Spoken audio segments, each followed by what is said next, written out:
ओ तुझसे मिलना पुरानी दिल्ली में छोड़ जिन्हें लोड़नी वेख्या वो जमिया नहीं, ऐसा कहा क्यों जाता है। ये सब कुछ आपको पता चलेगा अंदरून लाहौर देखने के बाद। खैर अभी हम पहुंच गए गज्जू मता मेट्रो स्टॉप, जहां से हम सीधा जाएंगे अंदरून लाहौर। मेट्रो में तकरीबन हमें 1-1.5 घंटा लगा है, जिसके बाद हम पहुंच चुके हैं आजादी चौक। मेट्रो बस से उतरने के बाद कार्ड वगैरह स्कैन करके हम आजादी चौक के स्टेशन से बाहर निकलना चाह रहे थे, लेकिन हम स्टेशन देख के एकदम हैरान रह गए, क्योंकि अभी तक हम चारों ने इतना हसीन मेट्रो स्टेशन तो नहीं देखा था। और अगर इसको बाकी मेट्रो स्टेशन से कंपेयर किया जाए तो ये बहुत ज्यादा बड़ा था और हमें समझ नहीं आ रही थी कि बाहर कहाँ से निकलना है। अभी हम बाहर निकलने का रास्ता ढूंढ ही रहे थे कि हमें ये स्वीट सा बच्चा मिला, जिसने पूछा कि भाई जाना कहाँ है, क्योंकि उसने ऑब्जर्व कर लिया था कि हम पागलों को रास्ता नहीं मिल रहा। बाहर निकलते ही हमने देखा कि सामने से ही हमें बादशाही मस्जिद दिख रही थी, क्योंकि हमें तो लगा था कि अभी हम स्टेशन से बाहर निकलेंगे और हमें रिक्शा वगैरह लेकर फिर मस्जिद जाना पड़ेगा, कि थोड़ा बहुत तो दूर होगी। ये साइड पे लाल ईंटों वाली चीज क्या है ये नहीं पता, लेकिन सामने ये गुरुद्वारा है। गुरुद्वारा हमने बाहर से ही देख लिया। खैर सीधा गए तो हमें दिखा शाही किला। शाही किले को लाहौर फोर्ट भी कहा जाता है और इसके दरवाजे के पास खड़े होकर आप सामने बिल्कुल बादशाही मस्जिद की बैक साइड देख सकते हैं। और इतनी धूप में पिक्चर्स क्लिक करने के बाद हम तो ऐसे भागे जैसे चोर पीछे लग गए हों। फिर हमें नजर आई स्टैंप मेहंदी या छापे वाली मेहंदी भी कहा जा सकता है, वो हम तीनों ने लगवाई और अब हम चल दिए बादशाही मस्जिद की तरफ। इस मेहंदी का एक स्टैंप आपको 30 रुपए में मिलेगा। खैर ये बादशाही मस्जिद की बैक साइड है जहाँ से हम एंटर हुए। ये रहा मस्जिद का फ्रंट व्यू। है तो प्यारा, लेकिन यहाँ पर ऐसे लग रहा था कि जैसे हम कोयलों के ऊपर चलने का कंपटीशन कर रहे हैं, मतलब पाँव एकदम जल रहे थे।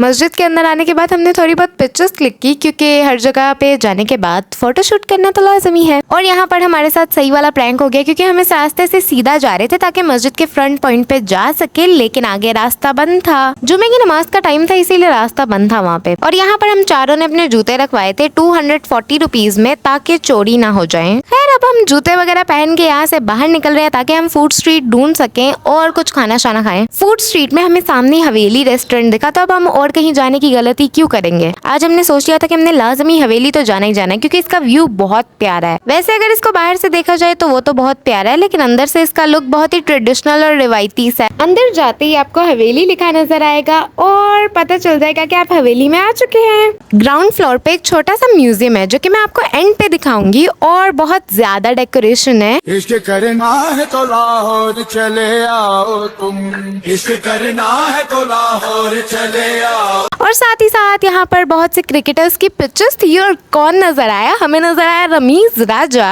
और शहीन शाह अफरीदी और एक आध और क्रिकेटर्स हैं। लिफ्ट आ चुकी है और अब हम ग्राउंड फ्लोर से डायरेक्ट 4th फ्लोर पर जा चुके हैं। मेरे साथ बाकी 3 नमूने मेन्यू को ऐसे पढ़ रहे थे जैसे इसको पढ़ने पर इनको डिग्री मिलनी हो। डिग्री का तो पता नहीं, लेकिन रेस्टोरेंट के सामने ही आपको बादशाही मस्जिद का कमाल का व्यू मिलेगा। बादशाही मस्जिद का व्यू एंजॉय कर रहे थे और इतनी देर से ऑर्डर ही नहीं आ रहा था। हालांकि हमने बहुत हल्की फुल्की चीजें ऑर्डर की थी। उतनी ही देर में जोकर आ गया, जिसने हमें हौसला दिया कि भाई खाना आ जाएगा। हमें वैसे ज्यादा देर इसलिए लग रही थी क्योंकि हम बहुत भूखे बैठे हुए थे। खैर खाना वगैरह खाने के बाद जब बिल आया तो सुभान ने बिल को देखते ही कहा कि भाई अब तो मैं लीमू भी नहीं छोड़ूंगा, प्लेट भी चाट जाऊंगा, सब कुछ खा जाऊंगा। खैर हवेली आने का सबसे बड़ा रीजन तो यही था कि हमने बादशाही मस्जिद का व्यू लेना था ऊपर वाले फ्लोर से, और थोड़ा बहुत फोटोशूट करना था और शौकियां वगैरह मारनी थी। लेकिन ऊपर वाला फ्लोर सुबह टाइम मतलब वहाँ पे खाना सर्व नहीं किया जाता। लेकिन उन्होंने बताया कि हम अगर चाहें तो पिक्चर्स लेने के लिए जा सकते हैं, तो हमने पिक्चर्स वगैरह ली। नीचे आए तो देखा म्यूजियम। इस म्यूजियम में खास कुछ भी नहीं है। मुझे तो लगा था कोई मतलब म्यूजियम वाली चीजें पड़ी होंगी, लेकिन इसमें पुराने बर्तन है। रेस्टोरेंट है तो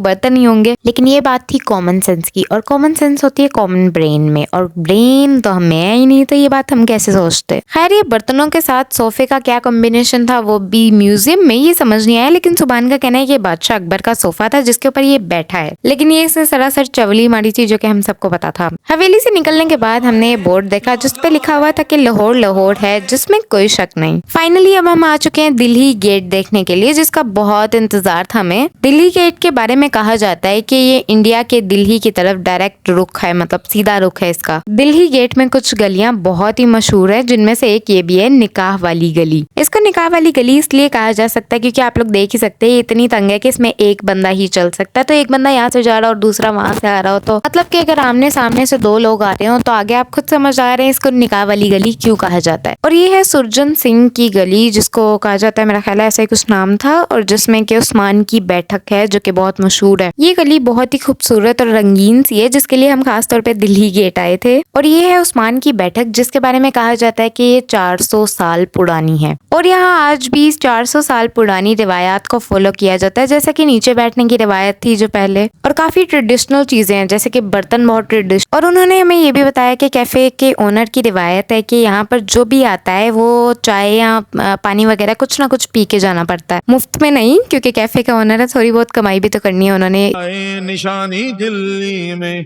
पल्ली मारा से दरीबे तलक। खैर अब हम आ गए सबील वाली गली में। सबील वाली गली की हिस्ट्री क्या है वो हमें कुछ खास पता नहीं चली, मतलब कि हमने खुद ही कुछ खास जानने की कोशिश नहीं की, हम जल्दी जल्दी में थे तो वो देख के हम वहां से निकल आए। ओ तुझसे मिलना पुरानी दिल्ली में छोड़ आए निशानी दिल्ली में पल्ली मारा से दरीबे तलक तेरी मेरी कहा। तो ये था अंदरून लाहौर का व्लॉग। अगर आपको कभी भी लाहौर जाने का मौका मिले तो लाजमी जाइएगा, क्योंकि लाहौर का कल्चर बहुत कमाल का है। एंड पे यही कहना चाहूंगी, जिन्हें लाहौर नहीं वेख्या वो जमिया नहीं। जिन्हें लोर नहीं तकिया